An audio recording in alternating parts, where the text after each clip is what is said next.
Ayan, naka-live na tayo. Up. Hanapin ko lang muna yung True Nation.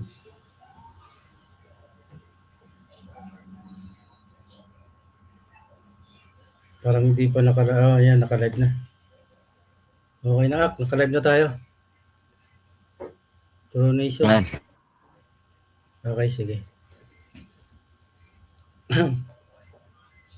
All praises to the Most High, Abba Yahweh, Basham Hamashiach, Yahweh. Shalom, shalom, shalom, Israel. Greetings to our True Nation, Israelite congregation, scattered in all four corners of the world. Shalom, shalom, brothers and sisters. All praises and glory and honor to the Most High, Yahweh, Basham Hamashiach, Yahweh. Ako po si Brother Art. Kasama ko po ulit si Brother Yaman. Pakilala ka, Ak. Yan, shalom, Brother Yaman po. Happy Peace Day po sa lahat ng ating mga kapatid. Ngayon naman po ay Peace of Purim, second day ng Peace of Purim. Kahapon po yung first day. Tapos nung isang araw yun yung Peace of Destruction of Nicanor. Yung inano natin, tinapik natin. Ngayon, ang itatopic naman natin ngayon, yung Peace of Purim. Yan yung tatalakayin natin ngayon. Merong mga timeline yung kung anong nangyari sa mga Israelites, kung bakit sila napunta sa Persia. Na kasi na-exile sila or na captivity sila, na naipatapon sila ng yung mga Israelita sa Babylonia.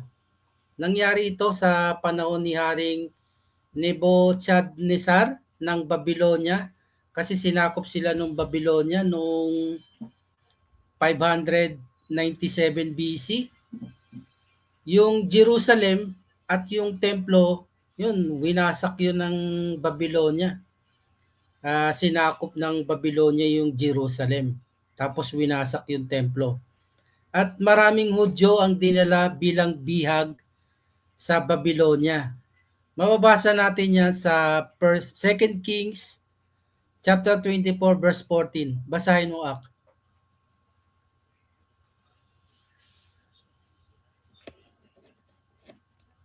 Kan. Dito. The book of 2 Kings chapter 24 and verse 14.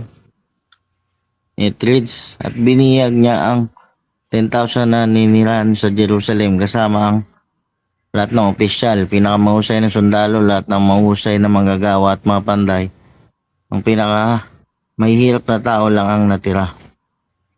Yan. Kan. Yun yung nangyari, yung mga yung Southern Kingdom, yung tinatawag na kingdom, mga Hudyo, yung tatlong tribes sila, Judah, Benjamin, Levi, na-scattered sila, pinatapon sila sa Babylonia. No, ang taon niyan nung 597 BC.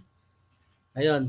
Pagkatapos noon, nagkaroon ng labanan yung Babylonia laban sa Persia naman. Natalo yung Babylonia dito. Nangyari yun noong 539 BC. Mababasa natin yan sa Daniel chapter 5 verse 30 hanggang 31. Basahin mo, Ak. Daniel chapter 5, 30 to 31, and it reads, may gabi rin yun, pinatay si Belshazzar na hari ng mga taga-Babylonia at si Darius na taga-Media ang pumalit sa kanya. Noon ay 62 taong gulang na. Ayan, di ba? Nung nasakop ng Persia yung Babylonia, siyempre pati yung mga slave napunta na rin sa kanila, yung mga slave na mga Hudyo na nakuha rin ng mga Persia. Tapos noong 538 BC, um, pinayagan ni King Cyrus ng Persia na makabalik yung mga Hudyo sa Israel at saka para itayo yung Second Temple. Tama ba yun? Tama, tama. Basahin mo nga yan, nasa Ezra chapter 1 verse 1 and 2 yan. Yan, sa natin sa Ezra chapter 1 and 1 and 2. Noong unang taon ng pag-aari ni Cyrus sa Persia, tinupad ng Panginoon ang kanyang sinabi sa pamamagitan ni Jeremias. Inipo niya ang puso ni Cyrus para gumawa ng isang pahayag. Sinulat ito at pinadala sa buo niyang kaharian. Ito ang mensahe ni Haring Cyrus ng Persia. Binigay sa akin ng Panginoon, ang Diyos ng kalangitan, ng lahat ng kaharian dito sa mundo. At pinagkatiwala niya sa akin ang pagpapatayo ng templo para sa kanya roon sa Jerusalem na sakot ng Juda. Ayan, baga yung hari ng Cyrus, yung nung Persia, inutusan ng ating Abayahawa na payagang makauwi yung mga Hudyo at itayo muli yung templo ng Diyos. Nangyari yan noong 538 BC. Pero may mga ilang Hudyo na hindi pumalik sa Jerusalem. Nanatili sila sa Persia. Kaya may story of Esther kasi na yung mga Hudyo na nanatili doon sa Persia, yun yung kanilang istorya nung panahon na yan. Basahin mo Esther chapter 2 verse 6, 5 and 6.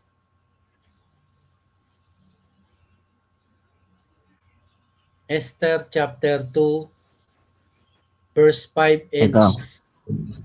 6. Gan. The Book of Esther chapter 2 verse 5 and 6. Nang panahong iyon, may isang Hudyo na nakatira sa lungsod ng Susa. Pangalan niya ay Mordecai na anak ni Jair na apo ni Shimei na anak ni Kish na kabilang sa lahi ni Benjamin. Siya sa mga biyag ni Haring Nebukadnezar na dinala sa Babylonia mula sa Jerusalem, sama ni Haring Jehoiakim ng Huda. Yan, kan. Yung isa sa mga nagpaiwan ng mga Hudyo, si pangalan niya Mordecai. Mula siya sa sa tribe siya ni Benjamin. Yun yung si Benjamin, isa sa mga 12 tribes of Israel. Kaya itong si Mordecai at saka si pamangkin niyang si Esther, Israelita sila mula sa lahi ni Benjamin. Kan. Dito sa chapter 3 din. Verse 8, tingnan natin na nakalagay dito na sahin ko, no? Esther chapter 3 verse 8. Esther chapter 10 verse 8. Sinabi ni Haman kay Haring Ahasuerus, mahal na hari, may isa pong grupo ng mga tao na naninirahan sa iba't ibang probinsya sa inyong kaharian. At may sarili po silang kautusan na iba kaysa sa ibang bansa. Hindi sila sumusunod sa kautusan nyo at hindi makabubuti para sa inyo kung pabayaan na lang sila. Ayun, yung grupo na yun, sila po yung mga Hudyo sila na naninirahan daw sa iba't ibang probinsya ng kaharian ng hari. Diba? Yung kaharian niya, mabasa natin sa 1:1, diba? Sabi sa 1:1 na sa iba't ibang lugar daw sila, sabi doon sa 3:8 ng nasasakupan ng hari. Ay mga nasasakupan ng hari. Sa 1:1, hari ng Persia na ang pangalan ay Ahasuerus, nakatira siya sa palasyo niya sa lungsod ng Susa. Ang nasasakupan niya ay 127 probinsya mula sa India hanggang sa Ethiopia. Yun. Kaya doon nakakalat yung mga scattered sila doon, mga Hudyo rin sa mga lugar na yan. Sa 127 na yan, mga nakakalat sila yung mga Hudyo. Scattered din sila yung panahon na yan. Kan. Bali yung Susa na nabanggit mo yung Susa. Ngayon, ang tawag dyan ngayon, Shush sa Iran. Yan yung Shush ngayon sa Iran. Matatagpuan ito sa timog kanlurang Iran, malapit sa ilog na Karken River. Inano ko yan, ni-research ko yan sa Google Map. Medyo malayo yan sa capital nila sa Tehran. Kasi dati ang capital ng Persia, Shush. Yan Susi. Susa pala. Ngayon, ang capital na ngayon ng Iran, Tehran na. Dati yan, yung panahon-panong Persian kingdom. Ayun. Umpisa natin yung kwento, Umpisa na natin yung kwento. Esther Sige. chapter 1 verse 1 hanggang 8. Ayan. Basahin na the book of Esther chapter 1, 1 to 8. May isang hari sa Persya na ang pangalan ay Ahasuerus. Nakatira siya sa palasyo niya sa lungsod ng Susa. Ang nasa sakupan niya ay 127 probinsya mula sa India hanggang sa Ethiopia. Nang ikatlong taon ng pag-aari niya, nagdaos siya ng malaking handaan para sa mga pinuno niya at sa iba pang lingkod sa palasyo. Dumalo rin ang mga pinuno ng mga kahon ng Persya at Media, pati na ang mararangal na tao at mga pinuno ng mga probinsya. Ang handaang iyon ay tumagal ng 6 na buwan at sa loob ng mga panahong iyon, pinakita ni Ahasuerus ang kayamanan ng kaharian niya, ang kanyang kapangyarihan at ang karangyaan ng kanyang pamumuhay. Pagkatapos noon, naganda rin ang hari para sa lahat ng mga taga-Susa, mamamayan man o dukha, mayaman man o dukha. Ang handaang iyon ay ginanap sa hardin ng palasyo ng hari at tumagal ng 1 linggo. Naglagay sila ng kurtinang puti at asul na tinalian ng panaling gawa sa telang linen na kulay ube at ikinabit sa mga argolya na pilak sa mga haliging marmol. Ang mga upuan ay yari sa ginto at pilak. Ang saig naman nito ay may disenyong yari sa kristal, marmol, nakar at iba pang mamahaling bato. Pati ang mga kopa na iniinuman ng mga panauhin ay yari sa ginto na iba't ibang hugis at disenyo. Nagutos ang hari sa mga lipid niya na bigyan ng mamahaling alak ang mga panauhin niya hanggang gusto nila. Hanggang doon. Ganda lang ito. Sige. Kan. Ibinapakita ng nung kwento na yan, nung panahon ni Esther, ang kapangyarihan, kayamanan, karangyaan ng kaharian ng Persia sa ilalim ni Haring Xerxes. Minsan yung tinatawag ding Ahasuero, si Haring Xerxes, Haring Ahasuero rin ang tawag sa kanya, na nagdadaos sila ng napakahabang kapistahan upang ipakita ang kanilang mga kalakasan, kaluwalhatian, impluwensya sa buong kaharian ng Persia. 'Di ba? Yung i-cut natin. Punta tayo sa pag-alis kay Reyna Baste. Yung reyna ni Haring Haring Ahasuero. Kasi basahin natin kung bakit siya tinanggal ni Haring Ahasuero, si Reyna Baste. Basahin mo Esther chapter 1 verse 9 hanggang 22. Ayun. The book of Esther chapter 1. Chapter 1 verse 9 hanggang 22. Verse 9. Habang nagdadaos ng handaan ng hari para sa mga kalalakihan, nagdadaos din ng handaan si Reyna Basti para sa mga kababaihan sa palasyo ni Haring Ahasuerus. At sa 7 araw ng pagdiriwang, masayang-masaya ang hari dahil sa labis na nainom. Kaya tawag niya ang 7 pinuno niya na may mata taas na katungkulan na personal na nag-aasikaso sa kanya. Ito'y sina Mehuman, Bista, Harbona, Bigta, Abagta, Zitar at Karkas. Katapos pinasundo niya si Reyna Basti Pinapasabi niyang isuot ng reyna ang kanyang korona para ipakita ang kagandahan niya sa mga pinuno at mga panauhin dahil talagang maganda ito. Pero nang masabi ng mga lingkod sa reyna ang gusto ng hari, sinabi nitong ayaw niyang pumunta roon. Kaya nagalit ang hari sa kanya. Nakaulugyan na noon ng hari na humingi ng payo sa mga pantas na siya nakakalam ng mga batas at kaugalian ng kaharian. Palagi niyang hiningihan ng payo is na Karshena, Shetar, Admata, Tarshish, Meres, Marsena at Memukan. Sila ang 7 pinakamataas na pinuno sa kaharian ng Persia at Media at malapit sila sa hari. Tanong ang hari sa kanila ayon sa batas ng kaharian ng Persia, anong dapat gawin kay Reyna Basti dahil hindi siya sumunod sa utos ko sa pamamagitan ng aking mga lingkod?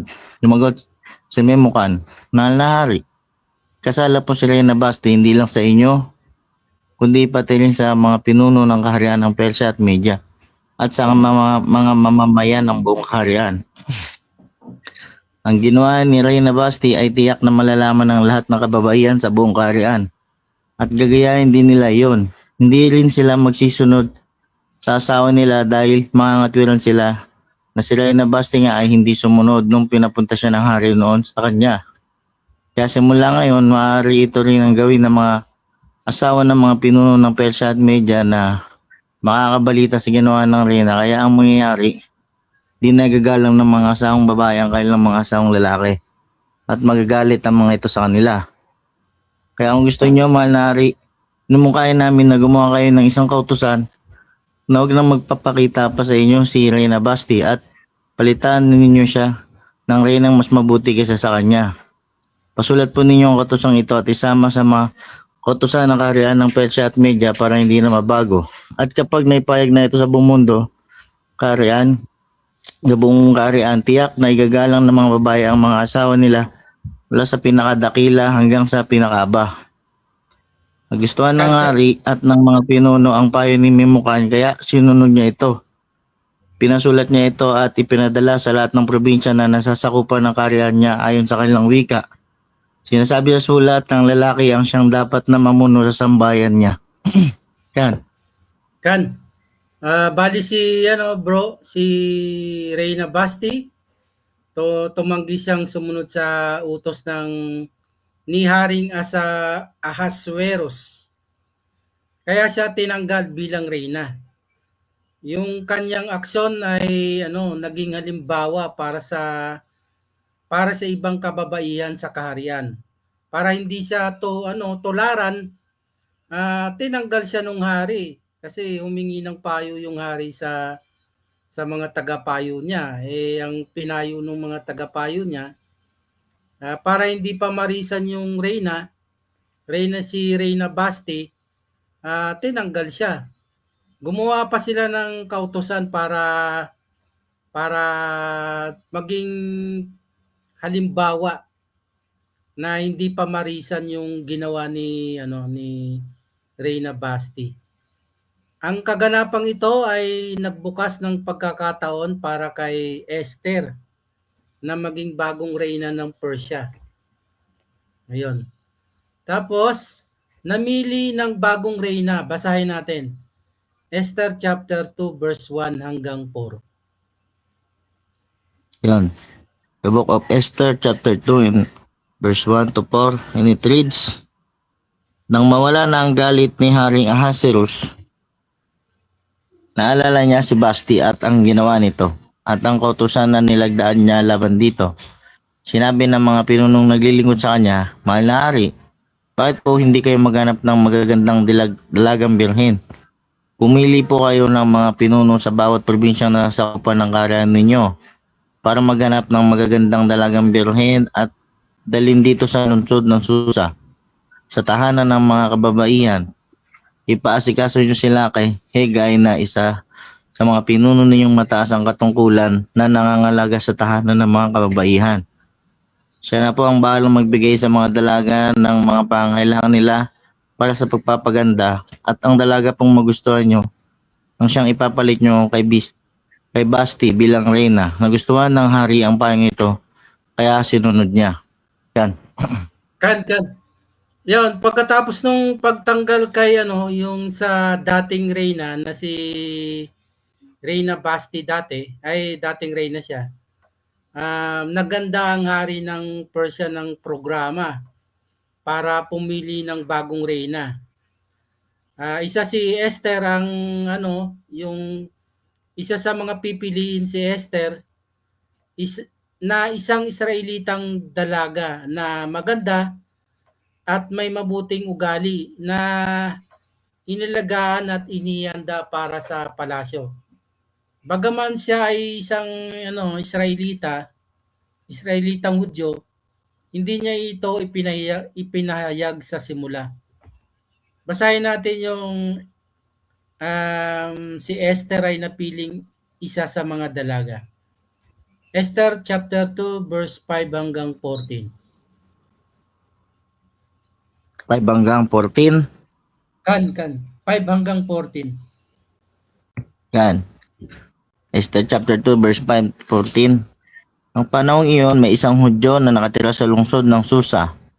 Ang pangalan niya ay Mordecai, na anak ni Jair, na apo ni Shimei, na anak ni Kish, na kabilang sa lahi ng Benjamin. Isa siya sa mga biyag ni Haring Nebukadnezar na dinala sa Babylonia mula sa Jerusalem, kasama ni Haring Jehoiakim ng Juda.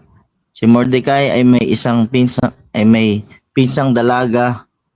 Nang ito'y maulila, inalagaan niya ito, pinalaki at itunuring na parang sarili niyang anak. Ang pangalan niya ay Hadasa, na tinatawag ding Esther. Maganda si Esther at maganda rin ang hugis ng katawan nito. Nang may ang utos ng hari, maraming dalaga ang dinala sa palasyo ng hari roon sa Susa. Ang isa sa kanila ay si Esther. Pinaasikaso sila kay Hegai dahil ito nga ang nangangasiwa sa mga babaeng dinadala roon.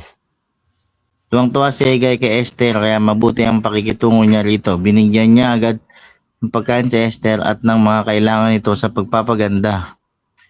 Pinili niya ito ng pinakamagandang kwarto at binigyan ng 7 katulong na babae.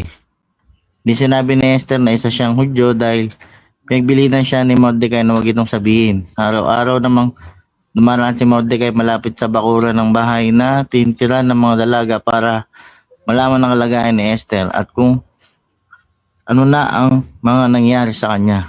Bago umarap ang isang babae sa hari, kinakailangang matapos niya ang 1 taon ng pagpapaganda. Sa unang 6 na buwan, magpapahid siya ng langis ng mira sa katawan, at sa susunod na 6 na buwan, magpapahid naman ng pabango at iba pang pampapaganda. At bago siya pumunta sa hari, bibigyan siya ng mang damit at talas na gusto niyang isuot para sa pagharap sa hari. Pupunta siya sa hari pagsapit ng gabi at kinabukasan, dadalhin siya sa tirahan ng mga asawa ng hari na pinamamahalaan ni Shaasgas na isa sa mga pinunong mataas ang katungkulan. Siya ang namamahala sa mga asawa ng hari. Walang sino man sa kanila ang makakabalik sa hari maliban lang kung magustuhan siya at ipatawag ng hari. Yan. Kan. Ayun, si Esther, pinangalagaan at inihanda ni Mordecai nung ano niya, tito niya, at dinala sa palasyo, sumailalim sa mga alituntunin ng pagpapaganda, yung ang nagano sa kanya yung umasikaso sa kanya yung nagngangalang Hegai, di ba? Tapos at sa huli, siya yung pinili nung hari bilang bagong reyna. Pero hindi niya sinabi na ang lahi niya ay isang Israelitang Hudyo. Basahin natin yung pagpili sa kanya ng hari. Esther chapter 2 verse 15 hanggang 17. 15 hanggang 17 up. Yan. Esther chapter 2 verse 15 to 17. Nang ika-10 buwan ng Tibet at ika-7 taon ng paghahari ni Ahasuerus, dumating ang araw na si Esther na ang harap sa hari ng palasyo. Sinunod ni Esther ang payo ni Hegai, ang pinunong nangangalaga sa kanila sa tahanan ng mga babae. Sinuot niya ang damit na sinabi ni Hegai na isuot niya. Ganun na lang ang paghanga at pagpuri ng mga nakakita sa kanya. At dinala siya sa palasyo ng hari. Nagustuhan ng hari si Esther ng higit kaysa sa ibang mga dalaga na dinala sa kanya. Tuwang-tuwa siya kay Esther at mabuti ang trato niya sa kanya. Kinurunan niya ito at ginawang reyna bilang kapalit ni Basti. Kan. Kan. Sa kabila ng kanyang simpleng pinagmulan, isa lamang silang mga alipin, di ba? Inalipin sila ng Babylonia, tapos nung nasakop ng Persia yung Babylonia, ay inilipat sa kanila, napunta naman sila sa Persia bilang alipin din. Kaya sa kabila ng kanyang simpleng pinagmulan na alipin na mga Hudyo, si Esther ay dinala sa palasyo, nakakuha ng pabor ng hari sa yung pinili ng hari at tinanghal bilang reyna na pumalit sa dating reyna na si Basti.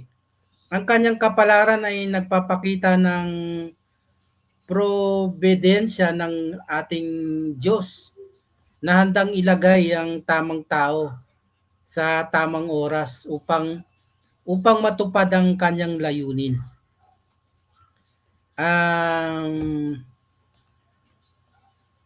Ito yung kontrabida naman. Kasi 'di ba, pag may bida, may kontrabida. Basahin natin si Haman, ang kontrabida sa Feast of Purim. Basahin mo Esther chapter 3 verse 1 and 6. Si Haman yung nagtangkang labanan yung mga Hudyo. Laban sa mga Hudyo. Kan. The Book of Esther chapter 3 verse 1 to 6. Pagkatapos ng mga pangyayaring ito, tinaas ni Haring Ahasuerus sa tungkulin si Haman, na anak ni Hamedata na Agageo. Ginawa siyang pinakamataas na pinuno sa kaharian niya. Inutusan niya ang lahat ng opisyal na yumukod kay Haman bilang paggalang sa kanya, pero ayaw yumukod ni Mordecai. Tinanong siya ng ibang pinuno kung bakit hindi niya sinusunod ang utos ng hari. At sinabi niyang isa siyang Hudyo. Araw-araw, hinihikayat siya ng mga kapwa niya pinuno na yumukod kay Haman. Pero ayaw pa rin niyang sumunod. Dahil dito, isinumbong nila kay Haman si Mordecai para malaman nila kung pababayaan na lang siya sa ginagawa niya dahil sinabi niyang isa siyang Hudyo. Nang makita ni Haman na hindi yumukod sa kanya si Mordecai para magbigay galang, nagalit siya labis. At nang malaman pa niyang si Mordecai ay isang Hudyo, naisip niyang hindi lang si Mordecai ang ipapatay niya kundi pati na lang ang lahat ng Hudyo sa buong kaharian ni Haring Ahasuerus. Ng buwan, tuloy pa, verse 7. Ngayon, 1:6 lang. Okay na. Kan. Si Haman dahil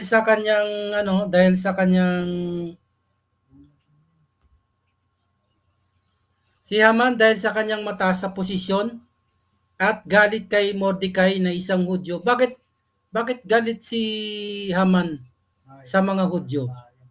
Kasi 'di ba ano ba yun? Agagita, isa siyang Agagita.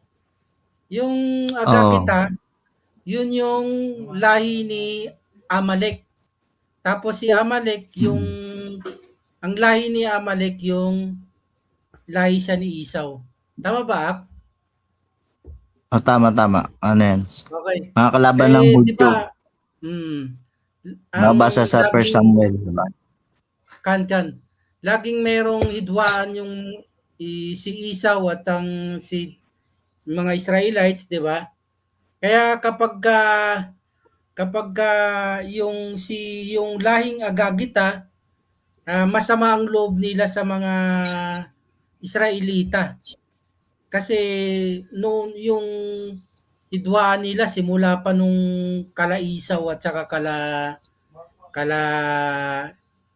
Jacob magkaaway na sila Yung malalim na niyan, isa ibang topic. May malalim na ano yan eh. Usapin eh. Topic yan eh. Kaya sinasabi lang namin kung bakit galit si Mordecai sa mga Hudyo dahil yung lahi ni Mordecai ay isang lahi niya ang Isaw. Isaw ang lahi niya. Tapos hindi, mali. Si Haman pala, Isaw yung lahi niya. Tapos si Mordecai, Israelita. Yung dalawang lahi na yon noon pa, magkaaway na yon. Marami na silang pinagdaan ng labanan. Kaya yun yung naging history kung bakit galit si Haman kay Mordecai. Dahil isa siyang Hudyo, si Mordecai. At saka hindi yumuyuko at hindi nagpakumbaba si Mordecai dahil 'di ba ang utos ng ng ating bayahawa, huwag kang yuyuko sa tao, 'di ba? Sa Diyos ka lang yuyuko. Kaya sa ating bayahawa, doon pa lalong nagalit si Haman. Nagplano siya ng malawakang kasamaan laban sa buong lahi ng mga Hudyo. Ang pangyayaring ito ay ang pagsisimula ng matinding krisis sa kaharian ng Persia. Basahin natin yung plano ni Haman na lipulin, patayin lahat ng mga Hudyo, mga Israelita. Basahin mo Esther 3 chapter 7. Chapter 3 verse 7 hanggang 9. Verse 7 hanggang 9. Chapter 3 verse 7 hanggang 9. Ang buwan ng Nisan ng unang buwan ng taon, noong 12 taon ng paghahari ni Ahasuerus, nagutos si Haman na magpalabunutan para malaman kung ano ang tamang araw at buwan para ipatupad niya ang plano niya. Ang ginamit nila sa palabunutan ay tinatawag nilang Pur. At ang nabunot ay ang 13 araw ng 12 buwan ng Adar. Hanggang 9 ba? 9. Sige, 9. Okay. Sinabi naman ni Haman kay Haring Ahasuerus, mahal na hari, may isa pong grupo ng mga tao na naninirahan sa iba't ibang probinsya ng inyong kaharian at may mga sarili po silang kautusan na iba kaysa sa ibang bansa. Hindi sila sumusunod sa mga kautusan nyo at hindi ito makabubuti para sa inyo kung pababayaan na lang sila. Kung gusto nyo, mahal na hari, magutos kayo na patayin silang lahat at magbibigay po ako ng 350 toneladang pilak sa mga pinuno ng inyong kaharian at ilalagay nila ito sa taguan ng kayamanan ng hari. Yan. Yan, yung plano ni Haman, patayin yung mga Israelita. Siniraan niya yung mga Israelita kay Haring Ahasuerus. Sinabi niya na merong hindi sumusunod na mga Israelita sa mga utos niya.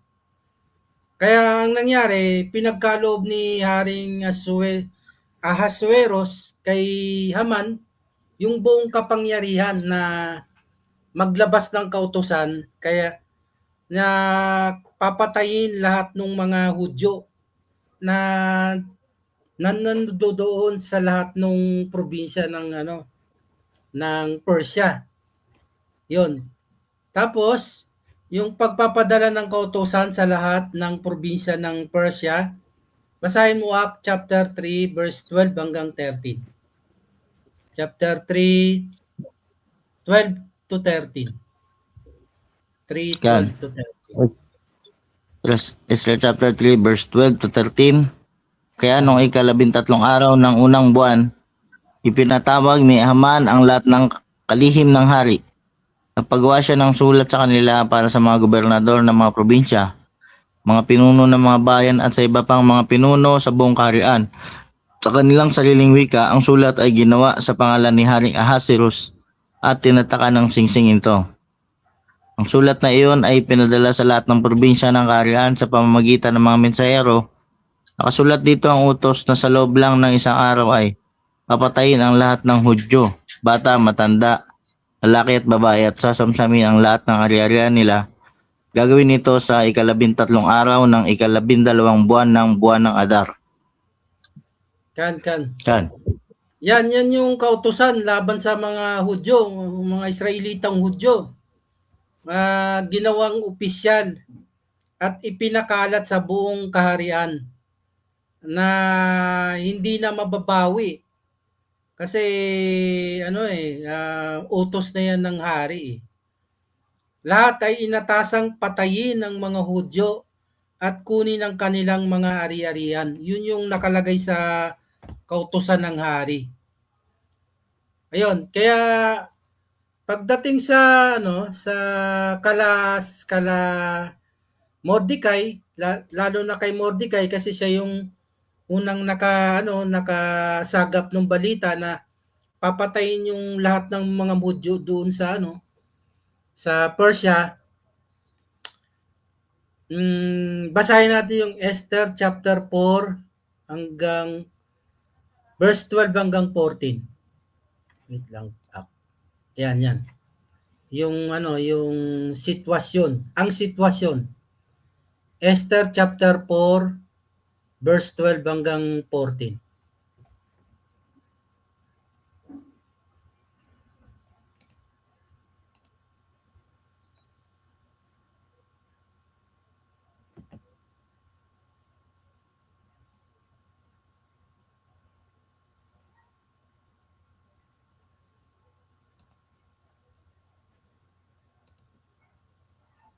Naka-mute ka, Ak. Naka-mute ka. Ay, kan. Kan. The Book of Esther, chapter 4, verse 12 to 14. Pagkatapos na masabi kay Mordecai ang pinapasabi ni Esther, ito naman ang pinapasabi niya kay Esther. Huwag mong isiping ikaw lang sa lahat ng Hudyo ang makakaligtas dahil nasa palasyo ka nakatira. Sapagkat kahit na manahimik ka sa panahong ito, may ibang tutulong at magliligtas sa mga Hudyo. Pero ikaw at ang kamag-anak mo ay mamamatay. Baka nga kaya ka ginawang reyna ay para maligtas mo ang kapwa mo Hudyo. Hanggang 14 lang. Okay. Kan. Itinuro ni Mordecai kay Reyna Esther na maaring naging reyna siya sa ganitong paraan para sa isang layunin. Iligtas ang mga Hudyo, mga Israelitang Hudyo. Ito ay isang paalala ng pananagutan at tapang na kumilos sa tamang panahon. Kasi kinabukasan isang araw, papatay na lahat ng mga Israelita sa bawat sa bawat probinsya ng Persia eh. Kailangan mabilisang solusyon yung gagawin nila. Iisipin nila. Basahin naman natin yung yung matapang na panata ni Queen Esther, ni Reyna Esther na isip niyang paraan para maligtas ang mga kababayan niyang mga Hudyo, Israelitang Hudyo. Basahin mo chapter 4 verse 15 hanggang 16. Esther chapter 4 verse 15 to 16, and it reads, ito naman ang pinapasabi ni Esther kay Mordecai. Humayo ka, tipunin mo ang lahat ng Hudyo na nandito sa Susa at mag-ayuno kayo para sa akin. Huwag kayong kumain o uminom sa loob ng 3 araw. Ako at ang mga alipin kong babae ay mag-ayuno rin, at pagkatapos pupunta ako sa hari kahit nalabag sa batas, at kung papatayin man ako, handa akong mamatay. Yan. Ayan, di ba? Pagkatapos malaman na ang buong lahi ng mga Hudyo ay nakataya sa panganib dahil sa plano ni Haman, si Mordecai ay humiling kay Esther na gamitin ang kanyang posisyon bilang reyna upang magsalita at iligtas ang kanyang bayan. Sinabi ni Mordecai kay Esther, baka siya ay naitalaga sa pagiging reyna sa panahong ito para sa isang layunin upang maligtas ang kanyang bayang Israel.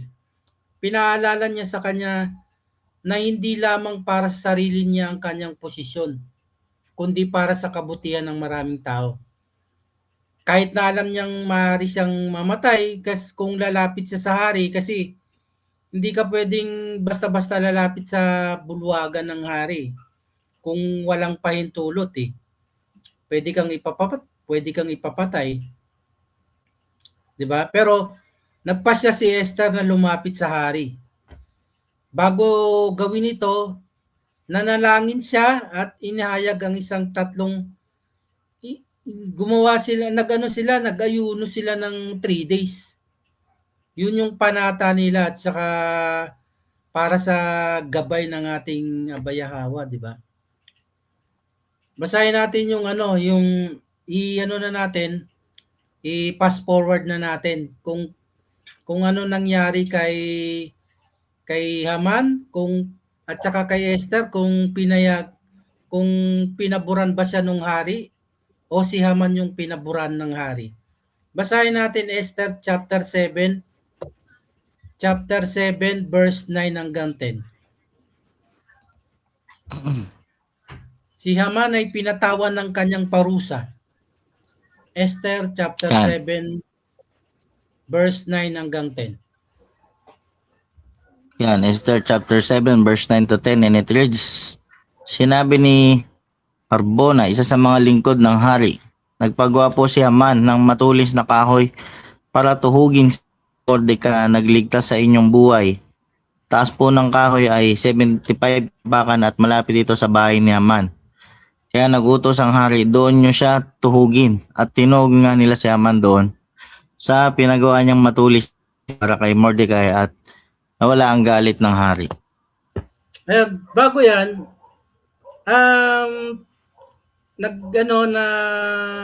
humiling ng pag-uusap sila Mordecai, ay si Queen Esther at saka yung si Haring Ahasuerus at saka si Haman. Tapos ipinagtapat ni Queen Esther sa hari na nanganganib yung niya, pinagtapat niya na isa siyang Israelita, na nanganganib yung bayan niyang Israel, kasi gumawa ng si Haman, gumawa ng kautusan na ipapatay lahat ng mga Israelitang Hudyo. Kaya nagalit na yung hari kay Haman. Kay Haman. Pinaburan niya yung si Reyna Esther. Kaya yung kasamaan ni Haman ay bumalik sa kanya. Siya ang naparusahan sa kanyang sariling plano. Ito ay nagpapakita ng katarungan ng hari at ng kabaliktaran ng plano ng masama laban sa mga inosente. Wala namang kasalanang ginagawa ang mga Israelitang Hudyo, di ba? Inosente sila eh. Yun yung nangyari. Yung tagumpay ng mga Hudyo. Esther chapter 8 verse 11 hanggang 12. Tagumpay ng mga Hudyo. Esther chapter 8 11 and 12. Ito. The book of Esther chapter 8 verse 11 and 12, and it reads, ayon sa sulat na iyon, binigyan ng pahintulot ang lahat ng Hudyo na magsama-sama at ipagtanggol ang kanilang sarili, pati lang kanilang mga babae at mga bata. Maaari nilang patayin ng sino mang sasalaki sa kanila mula sa kahit anong bansa o probinsya. Pinahintulutan din silang samsamin ang mga ari-arian ng kanilang mga kaaway. Gagawin ito ng mga Hudyo sa lahat ng probinsyang nasasakupan ni Haring Ahasuerus sa 13 araw ng 12 buwan, ang buwan ng Adar. Ayan, kan. Matapos mapawalang bisa yung masamang kautosan ni Haman laban sa mga Hudyo, binigyan si Mordecai at ang mga Hudyo ng kapangyarihan na ipagtanggol ang kanilang sarili. Yung mismong si Haring Ahasuerus ng Persia yung nagbigay ng ng tungkulin kay Mordecai. Bali na baliktad, imbis na gagawin ni Haman, si Mordecai nang gumawa. ang kautusan ay nagpapahintulot, yung bagong kautusan na inatang kay Mordecai, ang kautusan ay nagpapahintulot sa bawat Hudyo na sa buong kaharian na ipagtanggol nila yung kanilang sarili at ari-arian laban sa sinumang nagnanais na gumawa ng kasamaan sa kanila. Sino ba yung mga lahi na gustong gumawa ng kasamaan sa kanila? Yung Agagita, yung kalahi ni ni Haman, di ba? Si Haman ay yung Agagita, mula yan sa lahi ng Amalek. Tapos yung Amalek mula yan sa lahi ni Esau. Yan yung mga masamang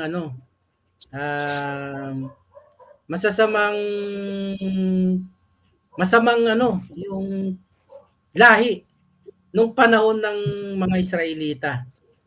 Sinasabi na maaari silang magsagawa ng sariling kaparusahan sa kanilang mga kaaway, maging sa kalalakihan o kababaihan, bata man o matanda, kahit mga dayuhan. Puntahan na natin yung pagdiriwang ng Purim. Kasi nag-success yung ginawa nilang yung kabayanihan ni Esther at saka kabayanihan ni Mordecai, si Queen Esther pala, at saka ang kabayanihan ni Mordecai. Basahin natin yung chapter 9 verse 20 hanggang 22. Basahin mo. 9:20-22. Kan, the book of Esther chapter 9, verse 20 hanggang 22. Isinulat ni Mordecai ang lahat ng nangyari at nagpadala siya ng sulat sa lahat ng Hudyo sa malalayo at sa malalapit na probinsya na sasakupan ni Haring Ahasuerus. Sa sulat na ito, sinasabi ni Mordecai sa mga Hudyo na dapat alalahanin nila at ipagdiwang ang 14 at 15 araw ng buwan ng Adar. Ito'y para alalahanin ng araw ng kaligtasan nila sa kanilang mga kalaban, na ang kalungkutan nila ay naging kaligayahan at ang kanilang iyakan ay naging kasiyahan. Kaya sinabi sa kanila ni Mordecai sa sulat na dapat magdiwang sila ng pista, magsaya sa araw na iyon at magbigay ng mga regalo sa isa't isa at sa may hirap. Kan. Matapos mapalayas at mapatay ng mga Hudyo ang kanilang mga kaaway, si Mordecai ay nagpadala ng mensahe sa buong kaharian. Ipinagutos niya na ipagdiwang ng mga Israelitang Hudyo ang araw ng Purim, taon-taon. Kaya ngayon tayo nag-celebrate tayo ng Feast of Purim every year, di ba? Ito yung celebration na alalahanin natin kung paano tayo naligtas sa kamay ng mga kaaway, kung paano napawi ang kasamaan ng mga lahi ni Haman, mga Agagita, mga Amalek, mga Esau, yan yung lahi ni Haman. Tinawag nila itong Purim na nagmula sa salitang pur o tossing of lots, paghahagis ng taya, bilang paalala ng kapalaran na pumabor sa kanila. Ayun. Ikaw, may dadagdag ka pa? Ayun lang naman na Kaya siya tinatawag na Feast of Purim, di ba? Dahil yun, ang Feast of Purim mabasa natin sa 9:27-28. Basahin ako na saglit. 9:27-28. Sige ako na. Sige. Esther chapter 9 verse 27 hanggang 28. Ipinasyang ipagdiwang ang 2 araw na ito, taon-taon. Ito'y gagawin nila ng kanilang lahi at ng lahat ng mapapabilang sa kanila. Patuloy itong alalahanin ng lahat ng salinlahi ng bawat sambahayan sa lahat ng lalawigan at lungsod. Hindi nila ito kaliligtaan, hindi rin ititigil forever, upang pagtibayin ng sulat ni Mordecai tungkol sa Purim sumulat din si Reyna Esther sa anak ni Abihail. Okay na. Yun lang, yung 27 to 28 lang. Diba na sabi nga doon na yung piso porim daw dapat siyang ipagdiwang 2 araw. Diba alalahanin yung pagdiriwang ng bawat sambayan ng mga Hudyo sa bawat salin lahi hanggang sa lahat ng lungsod, probinsya. Hindi dapat kalimutan o tigil man ng 5 lahi kundi pagpapatuloy hanggang sa salinlahi hanggang sa ngayon din. Kaya tayo nagkikip ng Feast of Purim, di ba? Yun sabi kasi dyan. Memorial siya. Hindi man siya nakasulat nga sabi nga nila, hindi naman daw kailangan kasi wala sa Leviticus 23, di ba? Sabi nila. Pero makikita natin dyan na kailangan siyang i-keep dahil sa kabila ng parang yung pagtatagumpay natin yan eh. Sa mga kaaway. Victory sa ating mga enemies. Kaya dyan. Kaya kung papansinin natin na para sa akin, yung Purim na yun din may represents din siya sa kaganapan na mangyayari kung bakit siya 2 araw kasi niwala din ako na may 2 pagkabuhay din talaga na gagawin. Diba yung unang pagkabuhay nga yung mga reward. Kaya nga dyan may mga gifts. So yung represent din niya sa future pagka ang Messiah dumating na. Yung unang pagkabuhay, yung first resurrection sa mga holy na makakasama niya sa 1,000 years, diba? Mabasa sa Revelation, diba? 1,000 taon na makakasama niya yung mga banal na mga saints. Yung mga namatay na mga saints na bubuhayin yung mga rewards. Tapos yung day 2 naman ng Purim na rewards pa rin na mga gifts. Pagkabuhay pa rin pero yung instructions na o yung judgment na talaga niya. Kaya mayroon talagang 2 rin talaga. Nga mababasa natin. Yung unang pagkabuhay para yung sa mga saints para makasama sa 1,000 paghahari niya. Mabasa yun sa Revelations. Kung gusto natin basahin, nalagay doon sa Revelation 20 yan. Tapos yung pangalawa niyan, yung judgment niya, yun yung mga rewards, diba? Meron din niya siyang 2 araw, diba? 2 araw siya natin ikikip. Kaya alos parang napansin ko din na parang laging kada 13, diba? Lagi 13 araw na 12 buwan palagi may plano na yung mga masasama, di ba? Pero hindi sila nagtatagumpay, di ba? Ganon din sa Nicanor din, 13 araw din, tapos 12 buwan din. Parehas halos parehas pero parehas na lang hindi nagtagumpay. Dahil sa may mga prayer na lalong may kasama pang fasting, di ba? Prayer and fasting. Yun. So yung maganda siyang mga halimbawa para sa atin kung tayo dumadanas ng mga ganyan sa ating mga kaaway, lalo yung napakahirap yung mga nangyari sa mga ninuno natin, di ba? Sabi nga sa Romans 15:4 na mga naisulat ay para sa ikatututo natin. Mga naisulat sa mga nakaraan para sa ikatututo natin. Para meron tayong pag-asa. Nasulat sa Romans 15:4 yun. Yun yung mga karagdagang. Kaya hindi dapat baliwalayan niya kahit hindi Torah, no? Oo, kaya lang siya, hindi siya masyadong sabat lang dahil nga siya, memorial lang siya, kumbaga may pasok pa rin pwede. Kasi sabi niya memorial lang naman pag-aalalahanin talaga lang. Kasi yung sa Leviticus 23 talaga, puros no work talaga yun sa Leviticus 23. Sabat day na yun, sabat day. Puro sabat na no work talaga yun. Na-gather talaga.